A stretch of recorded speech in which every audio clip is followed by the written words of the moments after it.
ओम आज का रात्रि क्लास है 4 जुलाई 1967। पहले तो बाबा कहते हैं आत्माभिमानी होकर के बैठो। क्यों कहते हैं पहले पहले आत्माभिमानी होकर बैठो? क्योंकि रूहानी बाप की बात तब ही समझ में आवेगी जब अपन को रूह आत्मा समझेंगे।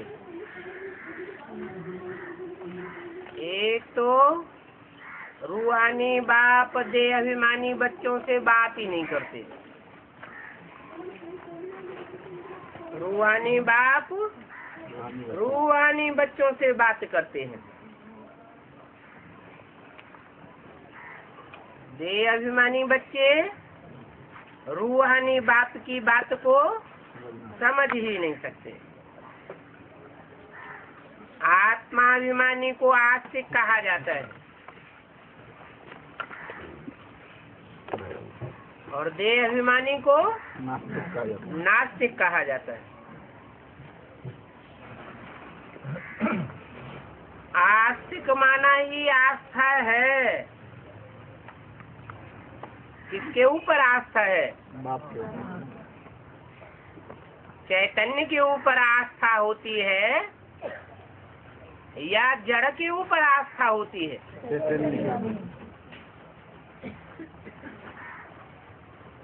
चैतन्य के ऊपर आस्था को ही आस्तिक कहा जाता है। पत्थर के ऊपर आस्था रखने वाला, पत्थर की मूर्तियों के ऊपर आस्था रखने वाला आस्तिक नहीं कहा जा सकता। बाप रूहानी कोई पत्थर नहीं है, पत्थर बुद्धि भी नहीं है, वो तो पारसनाथ है। पत्थर को भी पारस बनाने वाला है। जो जामड़ी बुद्धि हो गए हैं उनकी बुद्धि को भी सात्विक बनाने वाला है। देहाभिमानी जो भी है वो सभी भक्ति मार्ग वाले हैं।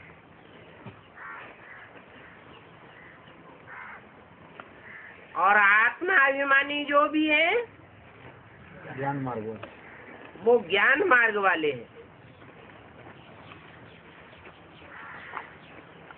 बशर्ते कि सदा काल आत्मिक स्थिति में टिके हुए हो।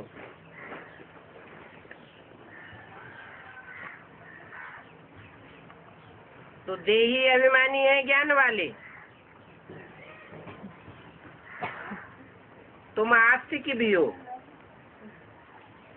तो त्रिनेत्री त्रिकालदर्शी भी हो।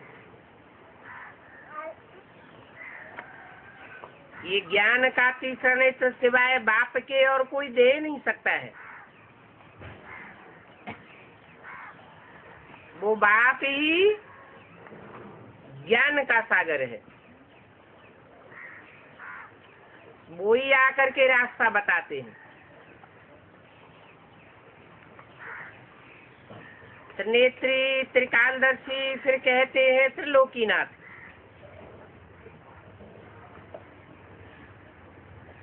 पहले त्रिलोकीनाथ क्यों नहीं?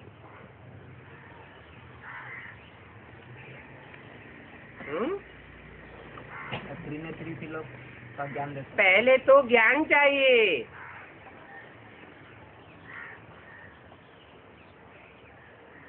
वास्तव में अभी त्रिलोकीनाथ तो कोई होता नहीं है। वतन का नाथ कोई होता नहीं है। अगर कोई नाथ हो तो नाथनी भी हो।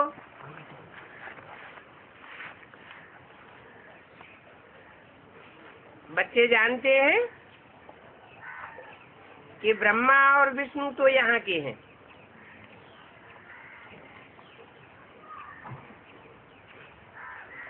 बाकी ये है शंकर, वो कहाँ का है?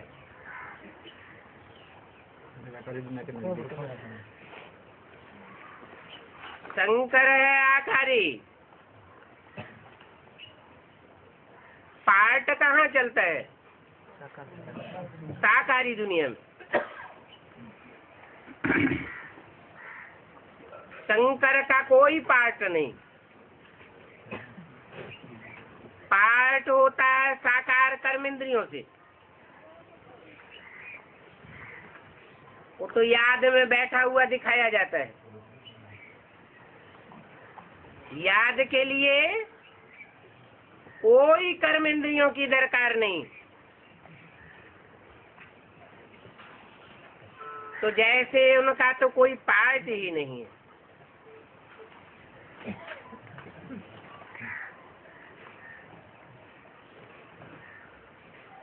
अच्छा पार्ट होगा, अच्छा विनाश कराते हैं तो बुरा पार्ट होगा, कोई पार्ट नहीं।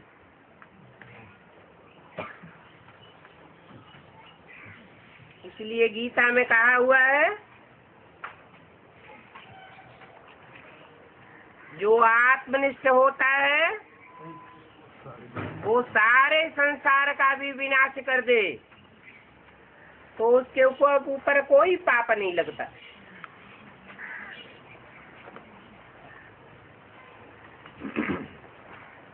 आत्म की स्थिति में रहने वाला देह और देह के संबंधियों से कनेक्शन तोड़ देता है। इसलिए सूक्ष्म वतनवासियों को फरिश्ता कहा जाता है। फरिश्ता अर्थात फर्श की दुनिया वालों से कोई रिश्ता नहीं।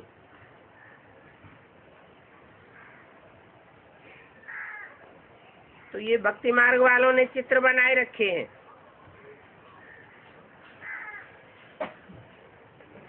बाकी सच्चे सच्चे चित्र कौन से हैं?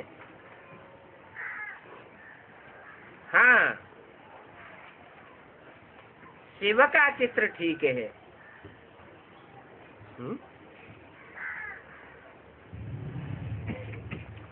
शंकर का चित्र ठीक नहीं है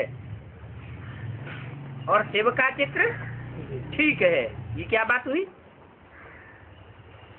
शिव तो बिंदु का नाम है, मेरी बिंदी का ही नाम शिव है। वो नाम कभी बदलता नहीं।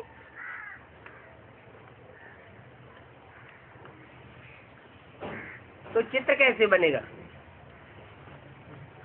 बिंदु का कोई आकार प्रकार होता है क्या? लंबाई चौड़ाई होती है क्या? मोटाई होती है क्या? तो शिव का चित्र ठीक कैसे है?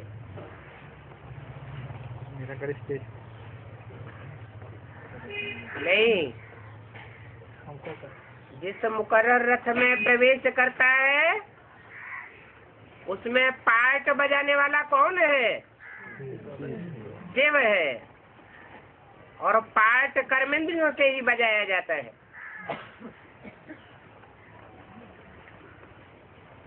देवताओं की सब कर्मेंद्रियां पूजी जाती हैं। कमल नयन, कमल हस्त, कमल पाद, कमल मुख मिसाल दिया जाता है। और शिव का लिंग ही पूजा जाता है। पूजा जो की जाती है उसमें रहस्य क्या है? पूजा किस आधार पर की जाती है? रावण की पूजा क्यों नहीं की जाती? रावण अपवित्र था इसलिए उसकी पूजा नहीं की जाती, व्यभिचारी था। और शिव की पूजा की जाती है।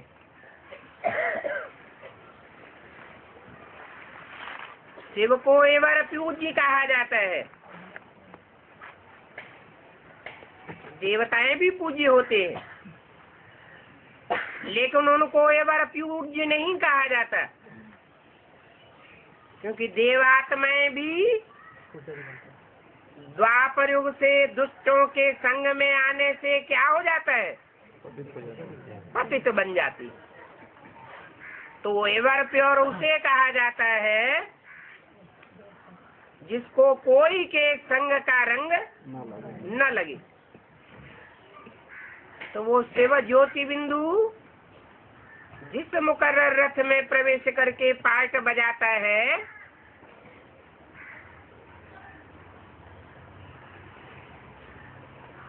उसको कोई संग का रंग नहीं लगता। और सभी मनुष्य आत्माओं, देवात्माओं को, दैत्य आत्माओं को संग का रंग जरूर लगता है। इसलिए बोला शिव का चित्र ठीक है, माना शंकर का चित्र नहीं कहना चाहिए। शंकर का कोई चरित्र नहीं। चरित्र काहे से बजाए जाते हैं? कर्म इंद्रियों के द्वारा कर्म करके। और शंकर तो याद में बैठा हुआ है। ये कोई कर्म थोड़ा ही होता है जो कर्म इंद्रियों से किया जाए। इसलिए शंकर का चित्र नहीं कहना चाहिए।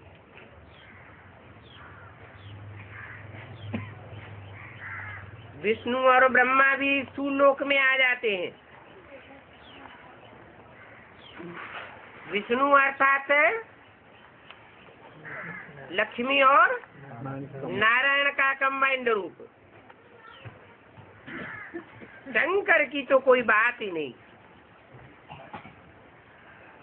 साकार दुनिया में शंकर कोई पार्ट नहीं बजाता।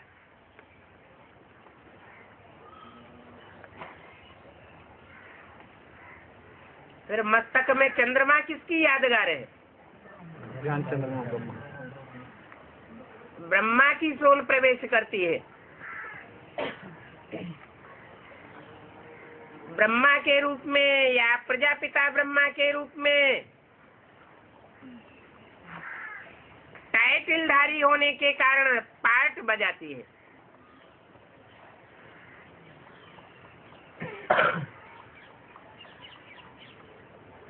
पार्वती की कोई कथा सुनाई ही नहीं है।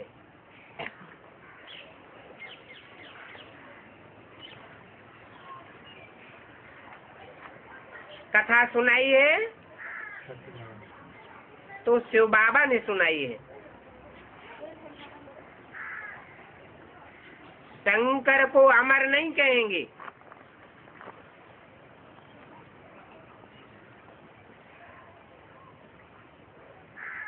क्यों?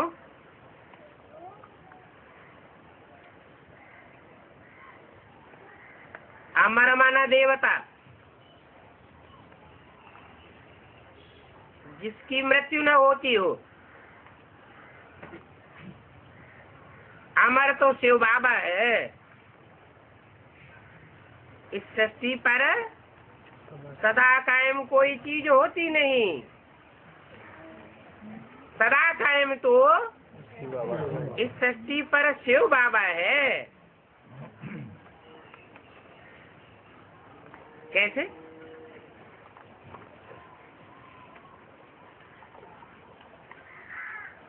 जिस रथ में आता है वो रथ 5000 वर्ष पाता है।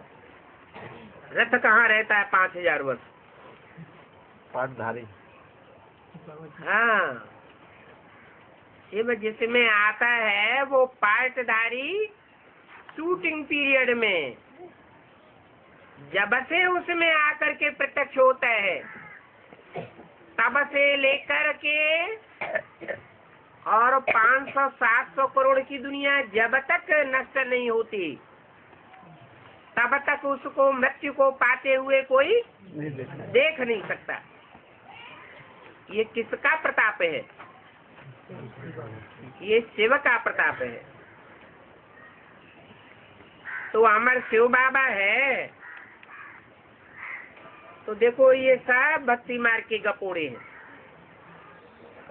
भक्ति मार्ग है दुर्गति मार्ग,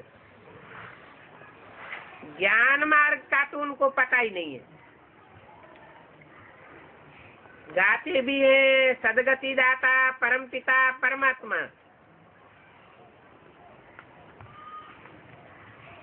परमपिता क्यों कहते हैं पहले? परमात्मा परमपिता क्यों नहीं कहते? पहले बाप का नाम, उसके बाद बच्चे। ऊंच से ऊंच बाप है ना। क्योंकि ऊंच से ऊंच बाप परमात्मा का भी बाप है। बाप है। इसलिए परमपिता परमात्मा कहा जाता है। परम पार्टधारी के द्वारा परम पार्ट बजाते हैं।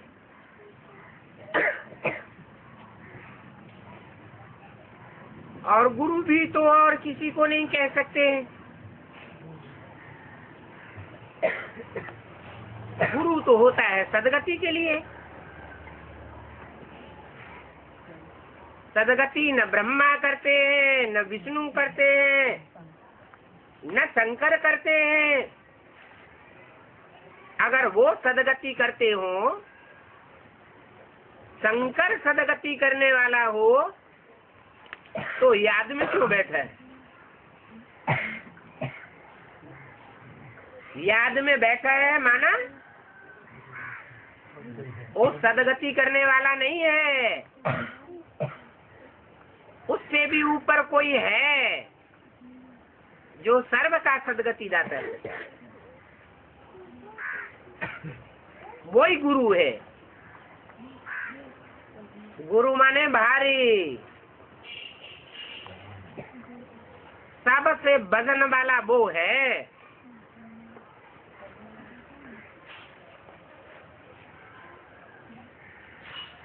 साधना करने वालों को साधु कहा जाता है।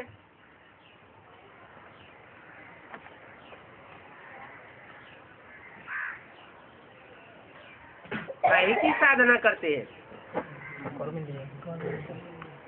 इंद्रियों की साधना करते हैं। इंद्रियां जो निस्तेज हो जाती है, पतन के गर्त में ले जाती हैं, क्योंकि इंद्रियों से सुख भोगा जाता है। देवताएं भी इंद्रियों से सुख भोगते हैं। सुख भोगते भोगते नीचे गिरते हैं कि ऊंची कलाओं में जाते हैं। नीचे गिरते हैं। नीचे गिरते हैं। बल से इंद्रियों के द्वारा सुख भोगते हैं, फिर भी नीचे गिरते हैं।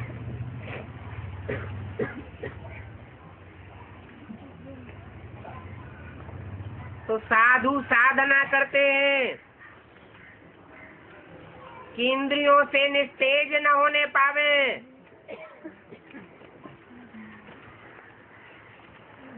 परंतु उनकी साधना झूठी हो जाती है।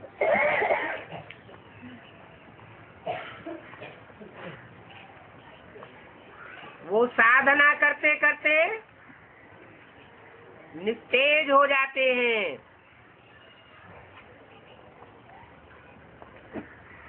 उनके फॉलोअर्स भी निस्तेज होते जाते हैं। वो तो भक्ति मार्ग के गुरु हैं। तुम्हारा तो अब भटकना बंद हो गया है। क्या माना? भटकना बंद हो गया का मतलब क्या? अनेक तरह बुद्धि नहीं जाती। तुमने तो ऊंचे ऊंचे एक बाप को पकड़ रखा है, जिससे ऊंच कोई और होता नहीं। बुद्धि में पक्का बैठ गया है। निश्चय बुद्धि बन चुके, इसलिए तुम्हारा भटकना बंद हो गया। और जो अभी भी भटकते हैं जिनकी बुद्धि में एक शिव बाबा दूसरा न कोई नहीं बैठा हुआ है, तो उनको क्या कहेंगे? भक्त कहेंगे या ज्ञानी कहेंगे? वो अभी भी भक्त की स्टेज में है। एक छोड़ दूसरा, दूसरा छोड़ तीसरा, भटकते रहते हैं।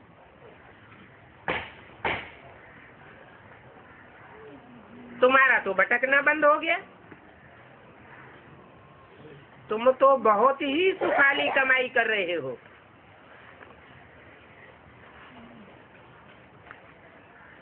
और जो गुरु लोग होते हैं वो कोई कमाई नहीं करवाते हैं,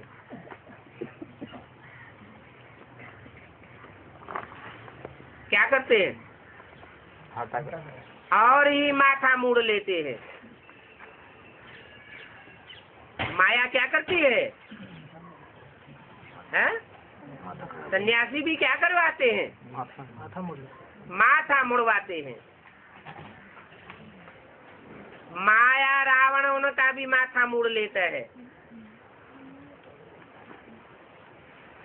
जब गुरुओं का ही माथा मुड़ जाता है तो शिष्य बेचारे कहाँ से बचेंगे?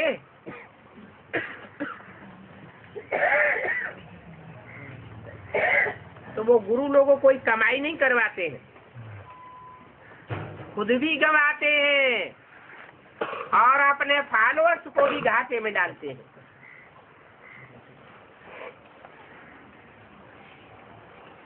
वो जो भी शास्त्र आदि पढ़ते हैं, पढ़ाते हैं, सुनाते हैं, वो सब भक्ति मार्ग के। क्यों? शास्त्र भक्ति मार्ग के क्यों है?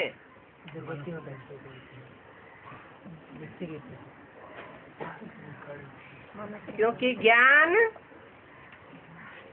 एक से आता है और अज्ञान रूपी भक्ति अनेकों से आती है। शास्त्र कोई एक मनुष्य के द्वारा लिखे हुए नहीं है,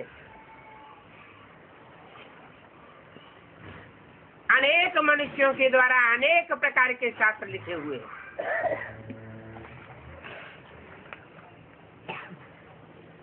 तो अनेक बातें हो जाती हैं,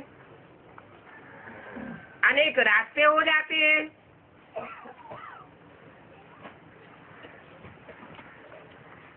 एक सच्चा और बाकी सब झूठे साबित हो जाते हैं। अंग्रेज लोग भी कहते हैं God is the truth, Hindu भी कहते हैं सत्य चित्त आनंद, वही सत्य है, वही चैतन्य है, वही आनंद स्वरूप है। तो जो जैसा होता है वैसा ही दूसरों को बनाता है।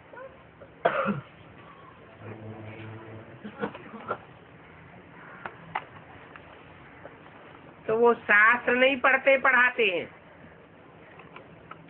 दंत कथाएं पढ़ते पढ़ाते रहते हैं। अभी तुम समझू बने हो, एक एक बात को समझ के धारण करते हो, अंधश्रद्धा पूर्वक कोई की सुनाई हुई बात को धारण नहीं करते हो। तुमसे कोई कह दे ये आत्मा 108 की माला में आ गई, तो तुम मानेंगे क्या?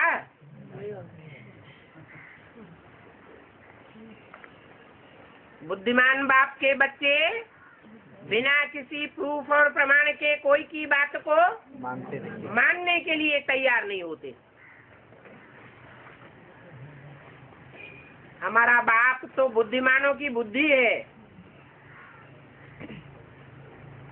हमें तो हर बात का प्रूफ चाहिए, प्रमाण चाहिए। तो तुमको कहेंगे समझू सयाने।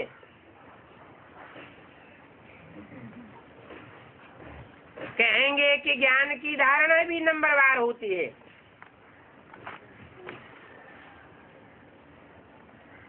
ज्ञान माना समझ। हर एक की समझ एक जैसी नहीं होती, हर एक में एक जैसा ज्ञान नहीं होता। महारथी, घोड़े सवार, प्यादे, ये पढ़ाई के लिए कहा जाता है।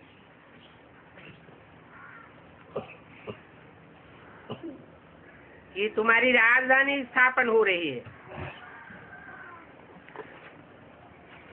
राजधानी में तो सब प्रकार के चाहिए। महावीर, महाराजा, महारानी भी चाहिए, फिर महारथी भी चाहिए, घुड़सवार भी चाहिए। तुम्हारी रूहानी सेना है, तुम सब रूहानी सेना के वारियर्स हो। कोई महारथी है, कोई घुड़सवार है, कोई प्यादे है।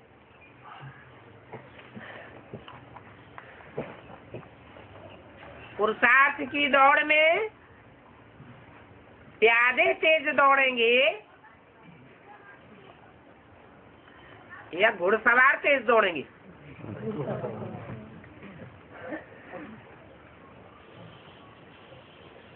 तो नंबरवार है।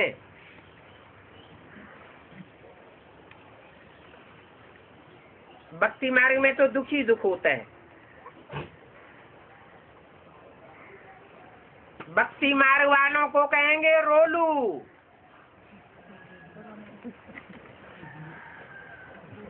रोलू माने रोने वाले, रोलो। इसलिए बाबा कहते हैं मुझे रोने वाले बच्चे पसंद नहीं है। उन्हें बाप की जानकारी नहीं है, बाप का ज्ञान नहीं है।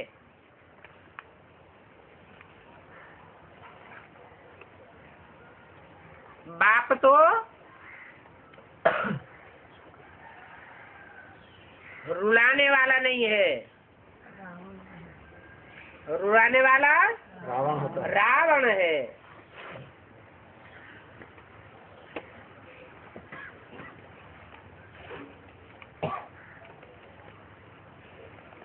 वो भक्ति मार्ग वाले रोलू होने के कारण धक्के खाते रहते हैं, और तुम तो धक्कों से बच गए हो।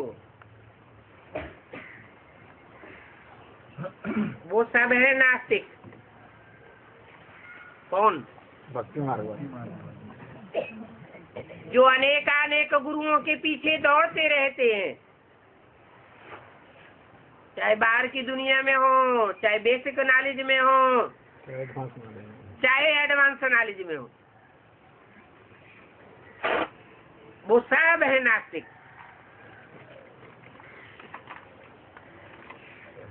तुमको तो आस्था है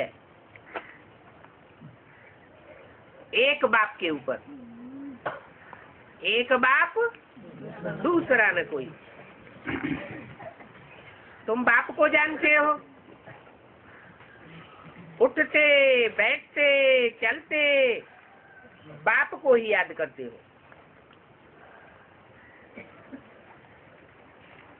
तुम्हारी बुद्धि में और कोई टिकता ही नहीं। वो भक्त बेचारे ढूंढते रहते हैं, ये गुरु भगवान, वो गुरु भगवान, कौन परमात्मा, कौन महात्मा, कौन देवात्मा, कौन प्रेतात्मा, धक्के खाते रहते हैं। एक की चिरौरी करेंगे, दूसरी की चिरौरी करेंगे, तीसरे की मान्यता करेंगे, महिमा करेंगे। रास्ता जैसे मिलता ही नहीं, जैसे अंधे को कुछ सूझता ही नहीं।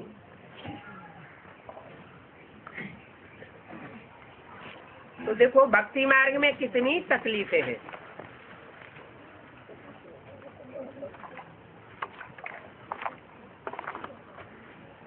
भक्ति मार्ग माना अनिश्चय बुद्धियों का मार्ग, और ज्ञान मार्ग माना निश्चय बुद्धियों का मार्ग। भक्ति मार्ग में गिरते ही जाते हैं।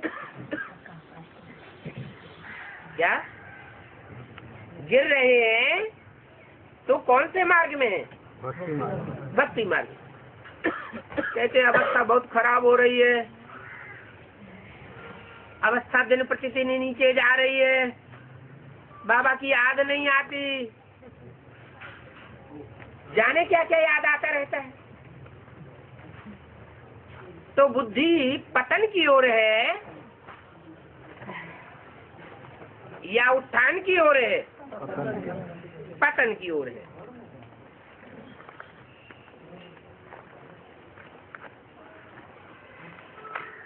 गिरते ही जाते हैं। और तुम ज्ञान मार्ग में हो, तुम्हारे लिए कहेंगे चढ़ती कला तेरे बहाने सर्व का भला। जो ईश्वरीय सेवा में रहेंगे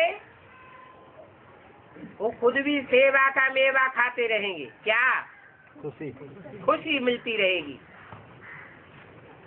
क्योंकि सेवादारी बच्चों को बाप याद करते हैं। सारी दुनिया भगवान को याद करने के प्रयास में रहती है। और भगवान किसको याद करते? सेवादारी बच्चों को। सेवादारी बच्चों को याद करते हैं। बच्चों की याद में ज्यादा पावर है या बाप की याद में ज्यादा पावर है? बाप की याद में। तो जिनको बाप याद करता है उनकी अवस्था चढ़ती कला में ही जावेगी।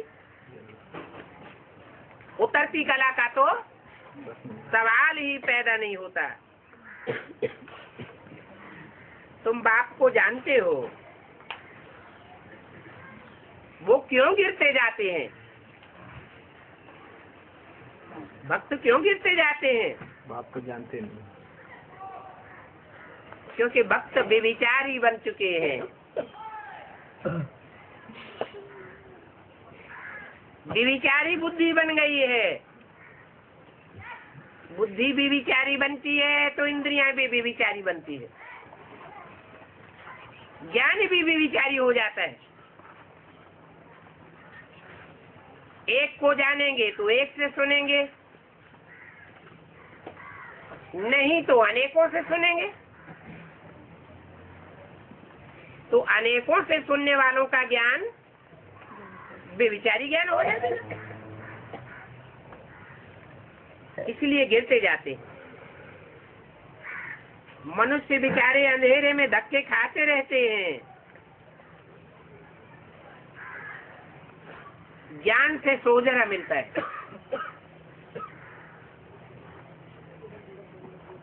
नित नई पॉइंट्स मिलती रहती है। नए नए ज्ञान की पॉइंट्स में तुम खुशी में रहते हो। इसलिए बाप कहते हैं तुम नंबरवार पद्मा पदम भाग्यशाली हो, परम भाग्यशाली हो। ओम शांति। दूसरा छोटा सा रात्रि क्लास है 5 जुलाई सन 1967।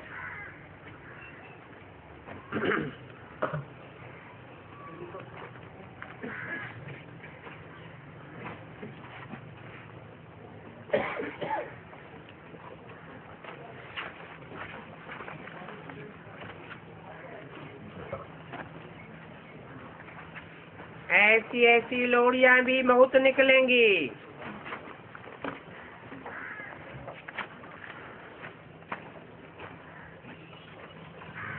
जो बड़े बड़े भीष्म पितामह जैसे ब्रह्मचारियों को बाण मारेंगी।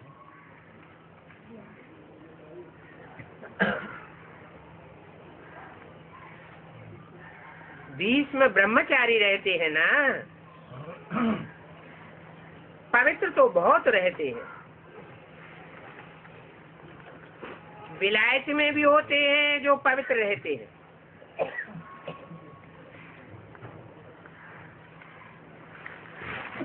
अभी तो दुनिया को ही तब्दील होना है।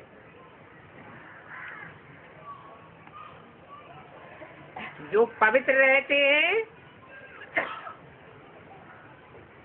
शांत रहते हैं, खुशनुमा रहते हैं, ऐसों को रूप और बसंत कहा जाता है।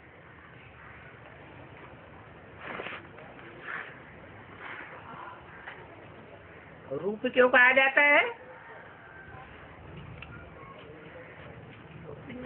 पवित्रता की पावर कहो,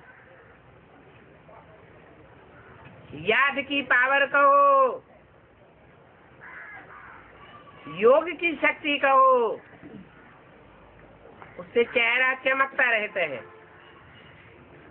उनको कहते हैं रूप। और बसंत, बसंत ऋतु में क्या होता है?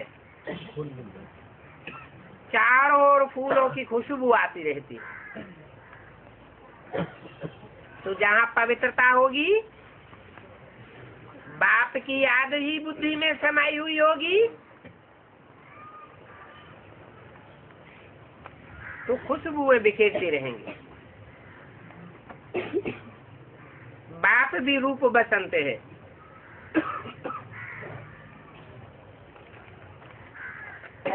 रूप भी है और बसंत भी है।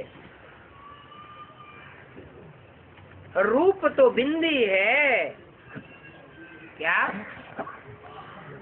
अच्छे से अच्छा रूप कौन सा है?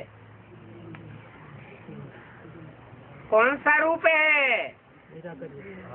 जिस रूप को याद करने से चमक आ जाती है, बिंदी। कोई अज्ञानी होगा तो कहेगा ये भी कोई रूप है।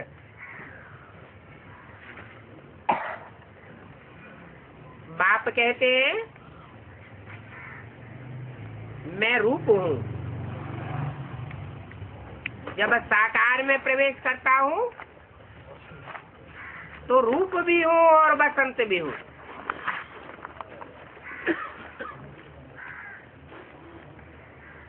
तो वो रूप भी है और बसंत भी देखो कितना है। अभी तुम बच्चे जानते हो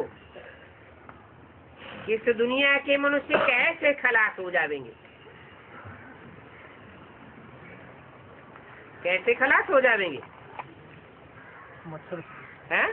मच्छर सदस्य मच्छरों सदस्य तो परम धाम जाएंगे।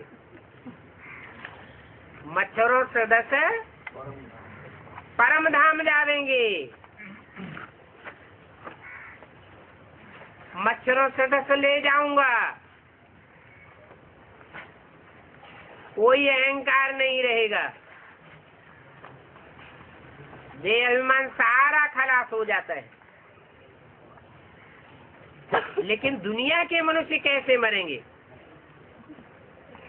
कैसे खलास हो जाएंगे?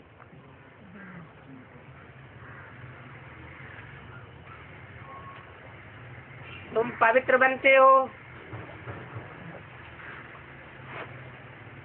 तो तुम बचे रहते हो,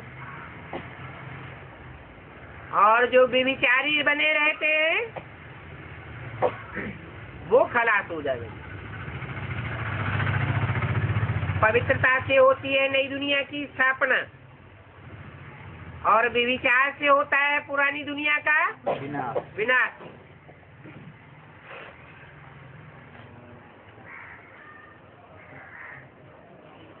तुम साइलेंस से विश्व पर जीत पाते हो।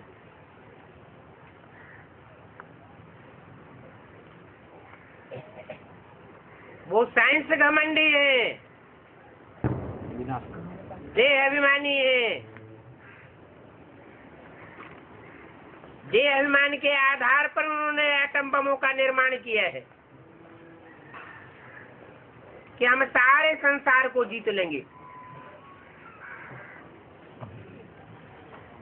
परंतु देह अभिमान से सारे संसार को कभी जीत नहीं सकते। बाहुबल वाले विनाश को पावेंगे और तुम साइंस बल वाले, वो साइलेंस के बल वाले, विश्व की बात करेंगे, योग बल वाले हो, तुम विश्व पर जीत पाते हो। इसलिए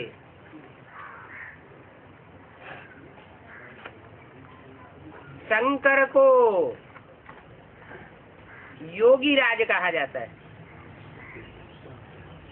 कृष्ण को योगेश्वर कहा जाता है। कृष्ण कोई सतयुग का नहीं है, संगम, वो शिव बाबा से योग नहीं लगाता, वो तो सतयुग का प्रिंस है। बड़ा होकर भी सतयुग का महाराजा बनेगा, विश्व का महाराजा नहीं बनता। तुम तो विश्व के मालिक बनते हो, बाप की याद के बल से। वो साइंस से विश्व को खलास करते हैं। दो बिल्ले लड़ते हैं और माखन बंदर खा जाता है। उनसे दो बिल्ले लड़ते हैं, यूरोपवासी यादव माने क्रिश्चियंस, जिनमें एक नास्तिक कहा जाता है और एक गिरजाघर को और क्राइस्ट को मानने वाला कहा जाता है।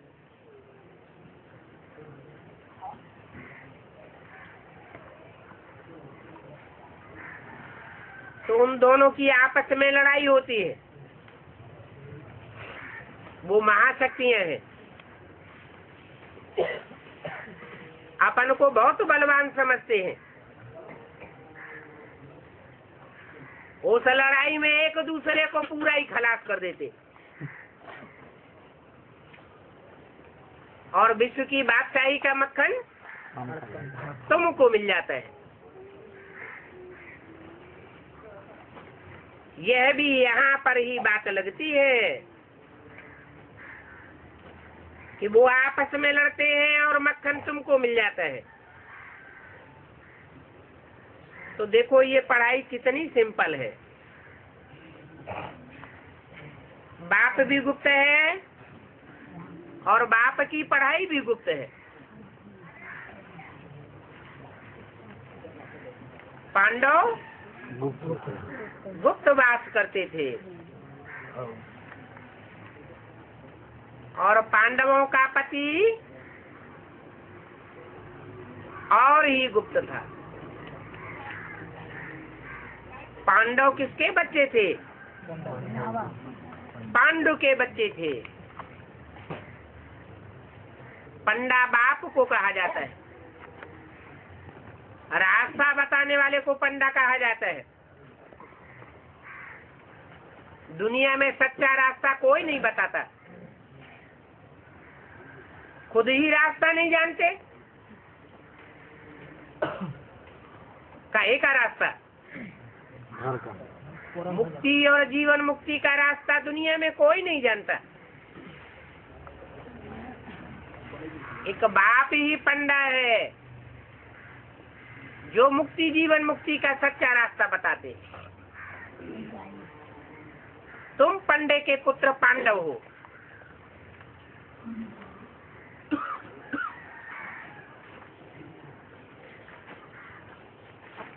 किसी को कहो कि भक्ति मार्ग दुर्गति मार्ग है तो जरूर बिगड़ पड़ेंगे।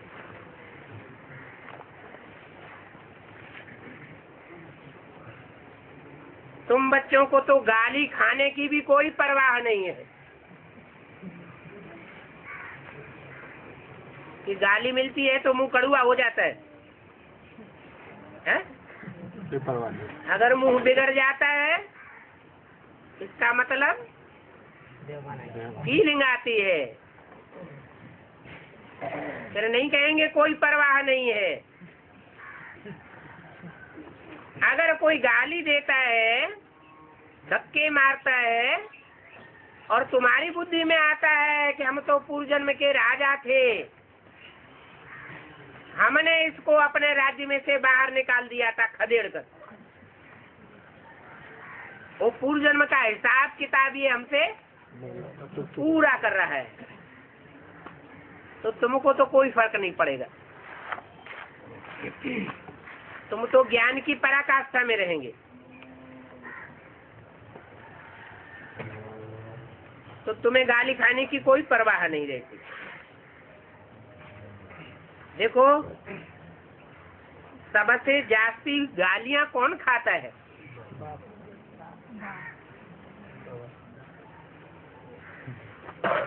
इससे प्रैक्टिकल दुनिया में प्रैक्टिकल गालियां सबसे जास्ती शिव बाबा खाता है, उसके बाद शंकर, कृष्ण खाता है, उसके बाद ब्रह्मा खाता है, फिर नंबर वार तुम बच्चे खाते हो।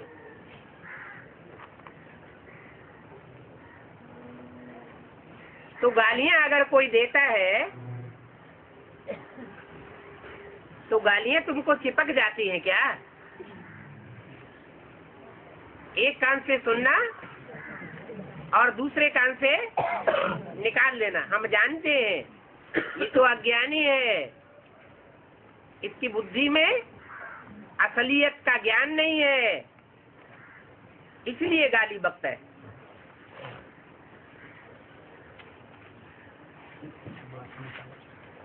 तो बाप भी कहते हैं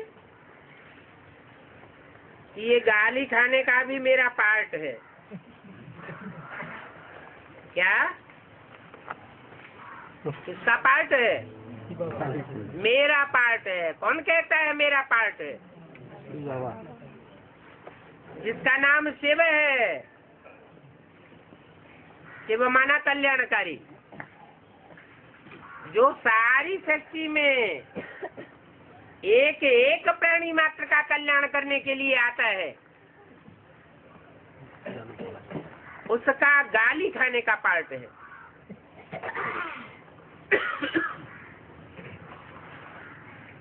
ये पार्ट शंकर का नहीं है। क्या? गाली खाने का। सदगति के लिए मुझको बुलाते हैं,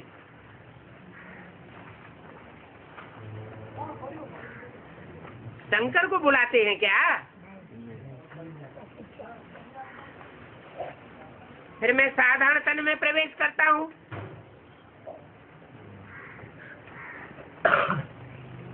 और ब्रह्मा द्वारा स्थापना करता हूँ।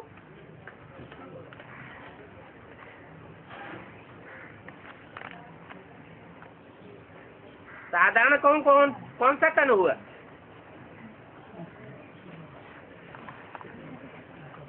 साधारण तन में प्रवेश करता हूँ, ब्रह्मा द्वारा ब्राह्मण धर्म की स्थापना करता हूँ, फिर ब्रह्मा द्वारा नई दुनिया की स्थापना करता हूँ।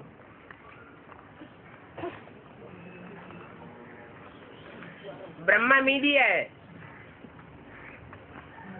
ब्राह्मण धर्म की स्थापना करने के लिए भी ब्रह्मा मीडिया है, और स्वर्ग के द्वार खोलने के लिए भी मीडिया है, ब्रह्मा मीडिया है। गॉड फादरली यूनिवर्सिटी है तो गॉड फादर भी हुआ।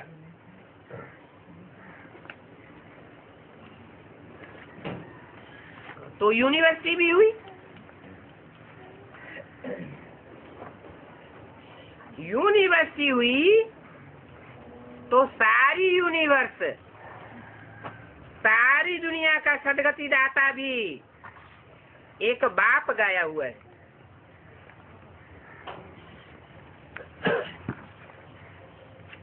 वो तो कितनी यूनिवर्सिटीज खोलते हैं, की सदगति तो होती नहीं।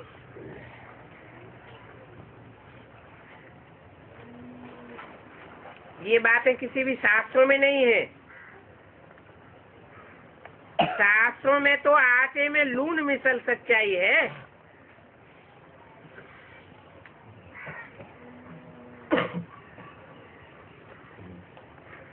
तो कौन सी बातों का अवलोकन करना चाहिए, मनन चिंतन मंथन करना चाहिए, शास्त्रों का मनन चिंतन करना चाहिए, या बाप जो सुनाते हैं उसका मनन चिंतन मंथन करना चाहिए? बाप जो सुनाते हैं। बाप कहते हैं, मुझे ज्ञान का सागर कहते हैं। क्यों कहते हैं ज्ञान का सागर?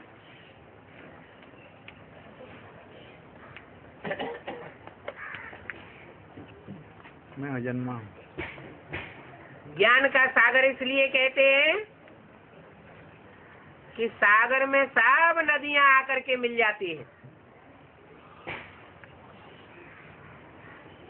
सब नहरें आकर के सागर में मिलती हैं।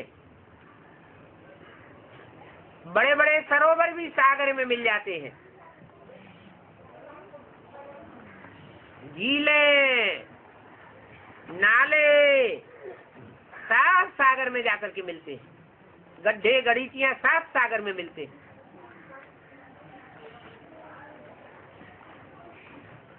माना सब के अंदर जो भी ज्ञान रूपी जल है वो सागर में समा जाता है।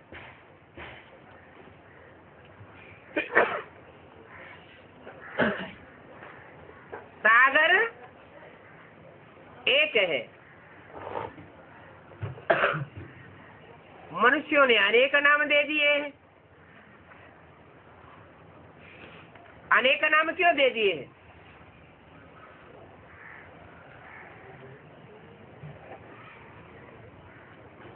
क्योंकि द्वापर युग से धरणी का विस्तार होता जाता है। अनेक धर्मों का विस्तार होता जाता है। धर्मखंडों की संख्या बढ़ती जाती है। उन धर्मखंडों से सागर कई जगह विभाजित हुआ दिखाई पड़ता है। तो 7 सागर गिनाई दिए। वास्तव में सागर तो एक ही है। और ये बात भी तब समझ में आती है जब सारे ही धर्मखंड एक ही सागर में डूब जाएंगे। सिर्फ भारत खंड ही बचेगा। तब सारी दुनिया की बुद्धि में ये बैठता है कि एक ही ज्ञान सागर है। नहीं तो समझते हैं तुंडे तुंडे मत्र भिन्ना।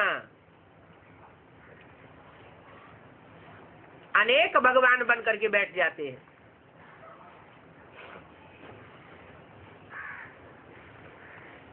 बाप तो सत्य है, चेतन है, नॉलेजफुल है। तो ज्ञान सागर बाप जरूर ज्ञान ही देंगे।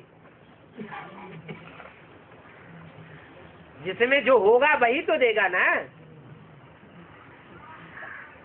जिसमें दुष्टता भरी होगी तो दूसरों को क्या देगा? दूषण देगा या पुण्य बांटेगा? दूषण ही देगा, दोष ही देगा। सागर में तो जल ही जल है। वो सागर तो स्थूल है। ये तो ज्ञान सागर है। ज्ञान सागर क्या देगा? जरूर ज्ञान जल ही देगा। तुम बच्चे सारी दुनिया की रचयिता और रचना के आदि मध्यों को, अंत को जानते हो,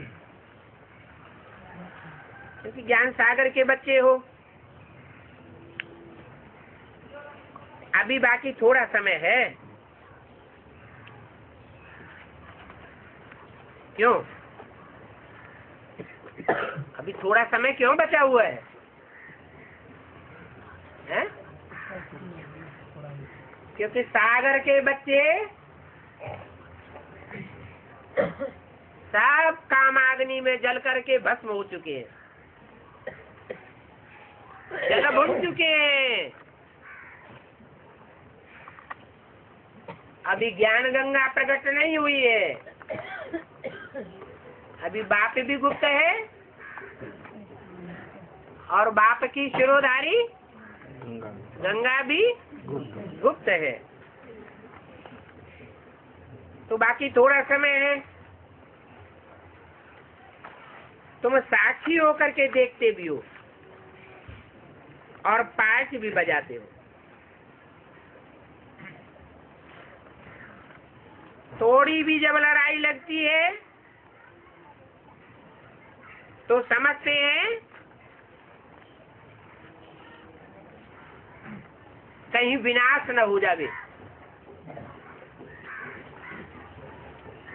भारी लड़ाई न लग जावे। एक विश्व युद्ध लगा, दूसरा विश्व युद्ध लगा, तो तीसरा विश्व युद्ध नहीं लग सकता क्या?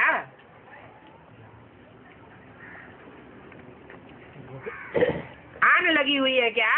नहीं। जब 2 विश्व युद्ध हो गए इसलिए चौथे तो तीसरा और चौथा विश्व युद्ध भी हो सकता है।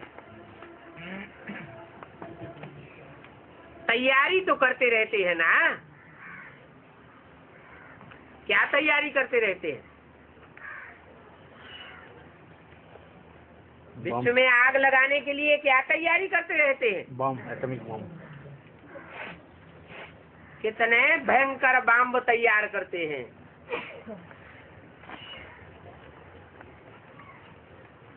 पुरानी दुनिया कितनी बड़ी है।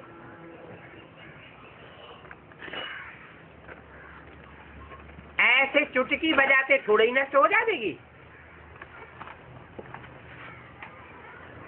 कैसे?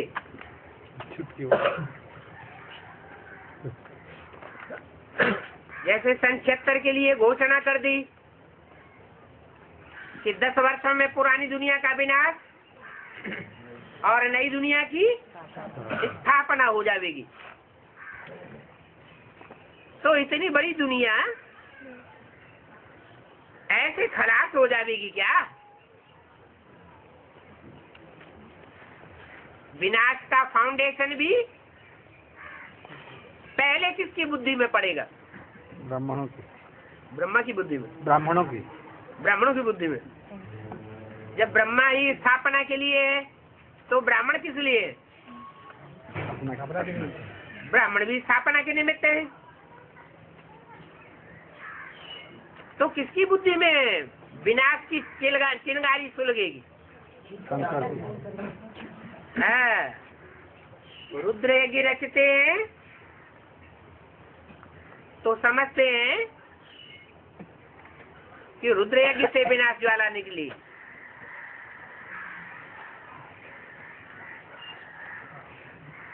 रुद्र शंकर को कहा जाता है।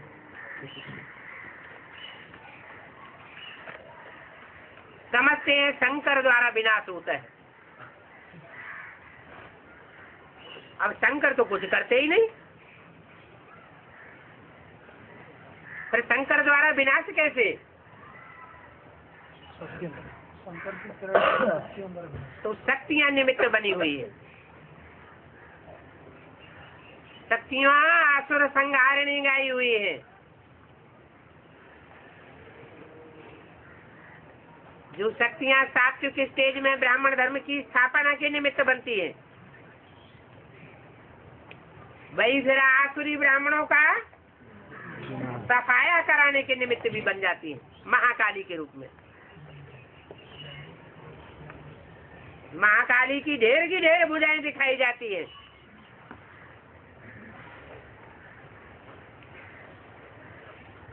तैयारियां हो रही है। नई दुनिया में तो बहुत थोड़े होंगे। नई दुनिया की निमित्त गौरी होगी या काली होगी?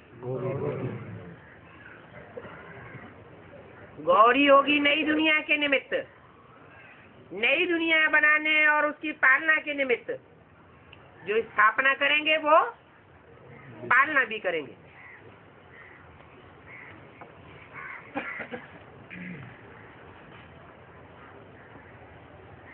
अब अभी देखो दुनिया में कितने सारे मनुष्य हैं, कितनी भाषाएं हैं। वहां तो एक ही भाषा होगी। अभी एक घर में, एक परिवार में 10-12 कैंडिडेट होते हैं, तो 10-12 पार्टियों को वोट देते हैं। कोई किस पार्टी को सपोर्ट करता है, कोई किस पार्टी को सपोर्ट करता है। सबकी मतें अलग अलग। यहाँ ब्राह्मणों की दुनिया में भी जब तामसी दुनिया बनती है, तो चाहे गीता पाठशाला हो, चाहे मिनी मधुबन हो, चाहे महामधुबन हो, एक की मत न मिले दूसरे से।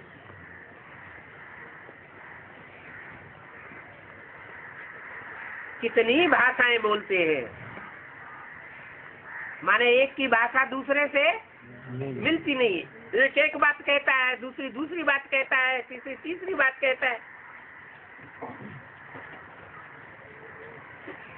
तो वहाँ इतनी ढेर सारी भाषाएं थोड़े ही होंगी, एक ही भाषा होगी और एक ही मत होगी, एक ही कुल होगा, एक ही राज्य होगा। इतने ढेर के ढेर मंदिर, मस्जिद, गिरजाघर, गुरुद्वारे, ढेर की ढेर भाषणबाजी हो गई, सब खलास हो जाएंगे। एक ही बड़ा मंदिर बच जाएगा। ओम शांति।